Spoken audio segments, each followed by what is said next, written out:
다시 이르시되 내가 가리니 너희가 나를 찾다가 너희 죄 가운데서 죽겠고 내가 가는 곳에는 너희가 오지 못하리라. 유대인들이 이르되 그가 말하기를 내가 가는 곳에는 너희가 오지 못하리라 하니 그가 자결하려는가? 예수께서 이르시되 너희는 아래에서 났고 나는 위에서 났으며 너는 이 세상에 속하였고 나는 이 세상에 속하지 아니하였느니라. 그러므로 내가 너희에게 말하기를 너희가 너희 죄 가운데서 죽으리라 하였노라. 너희가 만일 내가 그인 줄 믿지 아니하면 너희 죄 가운데서 죽으리라. 그들이 말하되 내가 누구냐? 예수께서 이르시되 나는 처음부터 너에게 말하여 온 자니라.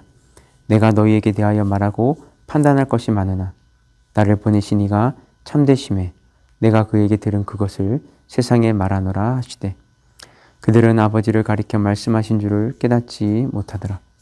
이에 예수께서 이르시되 너희가 인자를 둔 후에 내가 그인 줄을 알고 또 내가 스스로 아무것도 하지 아니하고 오직 아버지께서 가르치신 대로 이런 것을 말하는 줄로 알리라. 나를 보내신 이가 나와 함께 하시도다. 나는 항상 그가 기뻐하시는 일을 행함으로 나를 혼자 두지 아니하셨느니라. 이 말씀을 하심에 많은 사람이 믿더라. 사람들 사이에 대화라는 것은 상대방이 서로를 어느 정도 이해하고 공감을 느낄 수 있어야 대화가 지속이 됩니다. 그런데 동문서답도 한두 번이지 매번 대답할 때마다 엉뚱한 소리를 하고 이해를 제대로 하지 못하면 참 답답한 것입니다. 이런 사람들은 요즘 청소년들이 사용하는 표현을 빌리자면 노답입니다. 답이 없는 사람들이라는 뜻이죠.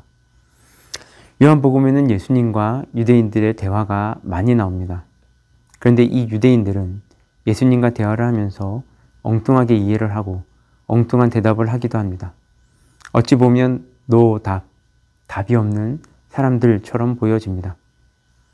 오늘 말씀을 보더라도 예수님과 유대인들과의 대화가 나옵니다. 먼저 21절을 보면 예수님께서는 내가 가리니 너희가 나를 찾다가 너희 죄 가운데서 죽겠고 내가 가는 곳에는 너희가 오지 못하리라고 말씀하십니다. 예수님의 이 말씀에 대해 유대인들은 어떻게 대답을 합니까? 22절을 보면 유대인들이 이르되 그가 말하기를 내가 가는 곳에는 너희가 오지 못하리라 하니 그가 자결하려는가? 라고 말하고 있습니다. 예수님께서는 자신이 십자가에 달리시는 것을 미리 이야기하고 계시는 것인데 유대인들은 예수님께서 자결하려는 줄로 생각을 하는 것입니다. 그러나 23절, 24절을 보면 예수님께서 이렇게 또 말씀하십니다.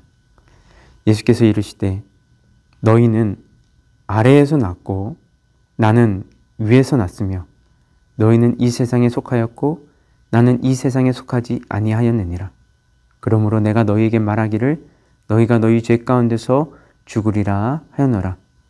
너희가 만일 내가 그인 줄 믿지 아니하면 너희 죄 가운데서 죽으리라. 하루살이에게는 내일이 없기에 내일이 어떤 것인지 모릅니다. 한여름의 매미에게는 내년이 없기 때문에 내년이 어떤 것인지 모릅니다. 마찬가지로 이 땅에서 사람의 인생도 그 시간이 한정되어 있습니다. 또한 죄 가운데 있는 인생은 영생이 어떤 것인지 모릅니다. 그러나 예수님은 우리에게 영원한 생명이 있다는 것을 알려주시고 그 영원한 생명을 우리에게 주시기 위해 이 땅에 오셨습니다. 예수님께서 오늘 말씀 가운데 반복해서 말씀하시는 것은 죄 가운데서 죽으리라는 말씀입니다. 죄 가운데 있는 인간은 반드시 죽는다는 것이 성경을 관통하는 진리의 말씀입니다. 그래서 로마서 6장 23절을 보면 죄의 싹은 사망이요 라고 말씀하고 있는 것입니다. 인류의 조상인 아담과 하와가 선악과를 먹는 죄를 범하고 나서 하나님에 대해 처음으로 보인 반응이 어떤 것이었습니까? 바로 하나님으로부터 피하고 숨는 것이었습니다. 이처럼 죄의 본질은 인간을 하나님으로 떨어지게 하는 것입니다. 따라서 내가 하나님 없이 내 스스로도 충분히 살 수 있다는 생각 자체가 죄의 본질이기도 합니다. 하나님께서는 예수님을 통해 우리에게 영원한 생명의 선물을 주시지만 내가 하나님 없이 스스로 살 수 있다고 생각하며 자신의 욕망을 채우며 살아가는 삶은 목이 마르다고 바닷물을 마시는 것과 같은 것입니다. 마시면 마실수록 목마름이 더 심해져 가는 것이죠. 그런데 24절에 너희가 만일 내가 그인 줄 믿지 아니하면 너희 죄 가운데서 죽으리라는 말씀을 거꾸로 생각해 보자면 하나님의 아들로 오신 예수님을 믿는다면 살게 된다는 말씀입니다. 이 말씀이 보여주는 복음의 진리가 무엇이겠습니까? 인간이 죄 가운데서 반드시 죽고 예수님 안에서는 영원한 생명이 있다는 것입니다. 또한 예수님께서 오늘 말씀 속에서 이처럼 인간이 죄 가운데서 반드시 죽는다는 것을 여러 번 반복하시는 이유가 무엇이겠습니까? 그 이유는 사람들로 하여금 예수님을 통한 영원한 생명으로 초대를 하고 그 생명을 얻을 수 있는 기회를 주시고자 하는 것입니다. 그런데 계속해서 그 초대와 기회를 거절하게 되면 남는 것은 오직 심판이 있다는 사실입니다. 예수님께서는 또한 오늘 말씀 29절에서 이렇게 말씀하십니다. 나를 보내신 이가 나와 함께 하시도다. 나는 항상 그가 기뻐하시는 일을 행함으로 나를 혼자 두지 아니하셨느니라. 예수님께서는 자신을 보내신 하나님 아버지와 함께 하신다고 말씀하십니다. 근데 그 이유는 바로 예수님께서 항상 하나님이 기뻐하시는 일을 행하기 때문이라고 말씀하십니다. 그렇다면 이 말씀은 우리가 하나님이 기뻐하시는 일을 행할 때 우리도 결코 혼자 있지 않는다는 말씀이 되기도 합니다. 내 자신의 욕심과 욕망을 채우는 일을 할 때는 아무리 열심히 일을 한다 할지라도 항상 허무함과 허전함이 밀려오지만 하나님이 기뻐하시는 일을 행할 때 우리는 하나님이 우리와 함께 하심을 느낄 수가 있다는 것입니다. 그렇다면 하나님께서 기뻐하시는 일은 무슨 일이겠습니까? 하나님께서 기뻐하시는 일은 다른 말로 하자면 하나님께서 사랑하시는 일입니다. 그렇다면 하나님께서는 무엇을 사랑하십니까? 바로 하나님이 창조하신 이 세상입니다. 또한 하나님이 세상을 사랑하신다는 것은 다름 아닌 세상의 인간을 사랑하신다는 말씀입니다. 인간의 죄악에도 불구하고 인간을 사랑하시기에 독생자 아들이신 예수님을 친히 보내시고 영원한 생명을 얻게 하시는 것입니다. 따라서 우리가 다른 사람을 사랑하는 것은 하나님이 사랑하시는 일이자 기뻐하시는 일이 되며 하나님께서 우리와 함께 하시는 길이 되는 것입니다. 여러분, 사람은 하나님을 떠나서는 도무지 답이 없는 노답의 인생들입니다.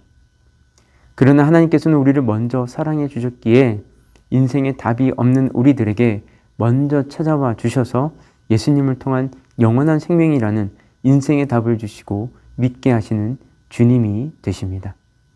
그 주님을 우리 안에 모시고 주님께서 계실 곳을 내어드리며 우리가 주님 안에, 주님이 우리 안에 계시는 오늘 이 하루가 될 수 있기를 주님의 이름으로 축복합니다. 함께 기도하겠습니다. 하나님, 우리는 하나님을 떠나서는 인생의 해답을 도무지 찾을 수 없는 노답의 인생들입니다. 하지만 하나님께서는 우리를 먼저 사랑하셨기에 독생자 예수님을 이 세상에 보내시고 인생에 답이 없는 우리들에게 예수님을 통한 영원한 생명이라는 인생의 답을 주심을 참으로 감사드립니다.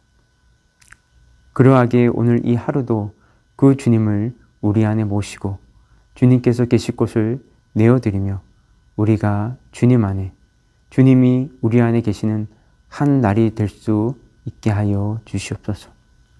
이 모든 말씀 예수님의 이름으로 기도드렸습니다. 아멘.